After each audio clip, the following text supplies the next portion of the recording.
ঢাকা বিশ্ববিদ্যালয় টিএসসিতে এক সপ্তাহ ধরে চলছে বৈষম্য বিরোধী ছাত্র আন্দোলনের গণত্রাণ সংগ্রহ কার্যক্রম। সপ্তম দিনেও নগদ অর্থের পাশাপাশি জমা পড়েছে প্রচুর খাদ্য সামগ্রী।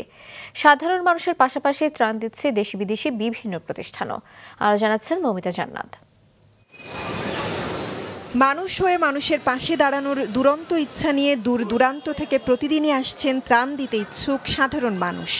মানবতার শক্তি দিয়ে দুর্যোগকে জয় করতে চাওয়া অদম্য সৈনিকদের মধ্যে খুদে শিশু থেকে বৃদ্ধ, নারী পুরুষ থেকে তৃতীয় লিঙ্গ সকলেই রয়েছেন।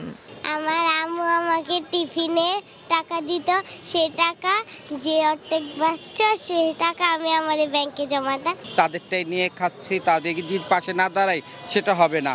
আমরা 2,80,000 দিয়েছি, সেটা খুবই কম, পারলে আরো বেশি দিব সামনে। আমাদের দিবা শাখা এবং প্রভাতী শাখা থেকে টোটাল 26,500 মতো উঠেছে এবং কলেজ বিভাগ থেকে হচ্ছে 12,000 উঠেছে। পর্যন্ত আমাদের নগদ অর্থ সংগৃহীত হয়েছে 7,57,600 টাকা। ব্যক্তির পাশাপাশি পিছিয়ে নেই বিভিন্ন প্রতিষ্ঠানও। গণত্রাণ সংগ্রহের সপ্তম দিন সকালে square food and beverage limited এবং স্কয়ার টয়লেট্রিজ লিমিটেডের পক্ষ থেকে প্রচুর পরিমাণ মুড়ি, চানাচুর, নুডলস, খিচুড়ি মিক্স, তেলের পাশাপাশি দেয়া হয় স্যানিটারি ন্যাপকিন ও সাবান। ট্রাক ভর্তি করে প্রতিদিনই ত্রাণ পাঠাচ্ছে অন্যান্য প্রতিষ্ঠানও।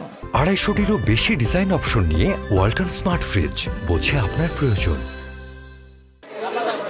তবে বিপুল এই ত্রাণ সামগ্রী সংগ্রহ থেকে শুরু করে দুর্গতদের কাছে পৌঁছে দেওয়ার মাঝের কাজগুলো নিতান্ত সহজ নয়।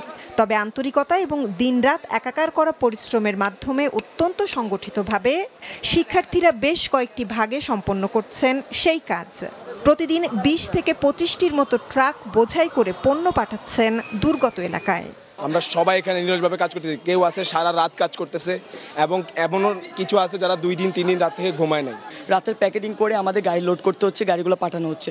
সকালেও গাড়ি লোড করে পাঠানো হয়েছে, আবার যেগুলো আসতেছে এগুলোকে আনলোড করে ঢোকানো হচ্ছে। ডাকসো এবং টিএসসিতে আমরা সব জমা করি, আর এখানে হচ্ছে আমরা প্যাকেজিং করছি। বন্যা দুর্গত এলাকার পানি নেমে যাওয়ায় এই সময়গুলোতে ছড়িয়ে পড়ছে নানা রোগ। তাই এ সময় খাবার, স্যালাইন, পানি বিশুদ্ধকরণ সরঞ্জাম এবং ব্যাকটেরিয়া নাশক ওষুধ বেশি জরুরি বলে জানিয়েছেন স্বেচ্ছাসেবকরা। মৌমিতা জান্নাত, মাছরাঙা সংবাদ, ঢাকা।